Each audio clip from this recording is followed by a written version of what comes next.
अगदी भग्न स्थिती असलेल्या या वाड्याकडे बघून इथे कधी एक संपन्न परिवार राहत असे असं सांगितलं तर खरं वाटणार नाही. पण हे आहे ओमर खालिदचं वडिलोपार्जित घर. जवाहरलाल नेहरू विद्यापीठात देशविरोधात घोषणा दिल्यानं ओमर खालिद चर्चेत आला. या गावात राहताना त्याच्या वडिलांनी गावकऱ्यांना सडळ हाताने मदत केली होती. त्याचे वडील सय्यद कासिम रसूल इलियास हे बाबरी मस्जिद कृती समितीचे सदस्य होते. तसंच मुस्लिम पर्सनल लॉ बोर्डाचेही सदस्य होते. 70च्या दशकात आणीबाणीच्या काळात ओमरच्या पणजोबांना तुरुंगवास देखील भोगावा लागला होता. त्यामुळे अशा परिवारातील एका सदस्याचं हे वागणं संपूर्ण गावाकरिता धक्कादायक ठरतंय.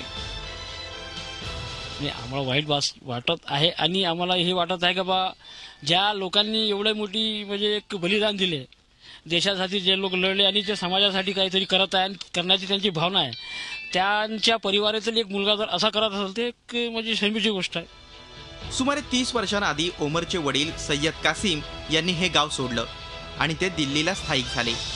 ओमरचा जन्म दिल्लीचा, त्यामुळे अमरावती जिल्ह्यातील तळेगाव दशासर गावातील गावकऱ्यांना त्यांच्या परिवाराबद्दल काहीच माहिती नाही.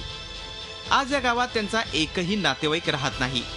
काही अमरावती शहरात तर काही इतरत्र तर काही विदेशात स्थायिक झालेत. सुमारे 100 वर्ष जुन्या या वाड्यानं समृद्धी बघितली होती. आज तोच वाडा भग्नावस्थेत आहे. गाव सोडल्यावर सय्यद कासिम यांनी कधीही पुन्हा या गावाकडे वळून बघितलं नाही. म्हणजे सार्वजनिक चांगल्या कामांसाठी ते नेहमी झटायचे, ते पद्धतशीरपणा राहायचं. उमर खालिद आहे, ज्याचा इथे जन्म सुद्धा झालेला नाहीये. त्याचे वडील इथे राहत होते. जवळ 40 वर्षापूर्वी ते इथून गेले. मला इथे यायला, मी परगावातून इथे आलो आणि मेडिकल स्टोअर टाकलं तर मला 35 वर्ष आले. त्यावेळेला ते इथे त्यांचा नव्हता आणि ते इथून गेलेले होते.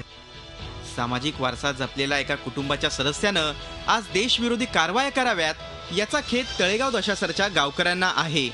ओमर खालिदनं गावकऱ्यांच्या या भावनेचा आणि आपल्या पूर्वजांच्या सामाजिक बांधिलकीची जाणीव ठेवली तर त्याला आपली चूक उमगेल असा विश्वास हे गावकरी व्यक्त करतायत. अखिलेश हळवे, झी मीडिया, अमरावती. झी 24 तास रहा एक पाऊल पुढे.